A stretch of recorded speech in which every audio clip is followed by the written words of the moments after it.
Hi there, Dr. Joanne Cacciatore with Bits and Pieces. Serena asked, can I still be grieving the death of my younger brother from 20 years ago? I was 7 when he died of cancer. Well, first, I don't tell people what or how to feel, Serena, but it's hard for me to imagine that you wouldn't be affected by his death. A house becomes a house of pain when a child family member dies, and everyone in the family is changed by the loss.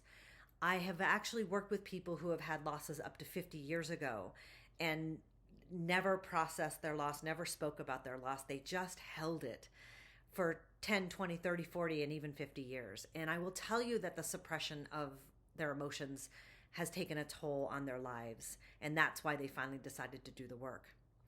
So my invitation to you and anyone listening is, if you can find feelings around a loss that happened many years ago, talk to someone safe about it. If you can't find your feelings around your loss, then find a really, really, really good counselor. You can go to our website, missfoundation.org.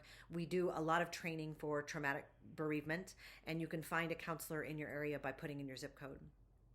Serena, you could also invite your parents to a conversation if you feel like they're open to talking about your brother. It's a beautiful way to bring him forward into the family. You can contemplate and write about the ways that his life and death have impacted you both back then and today. Always keeping in mind that the presence of his absence will always be felt. And then finally, I think maybe find ways to honor and remember him. I do this by creating a defined space for grief in my life and making time for grief.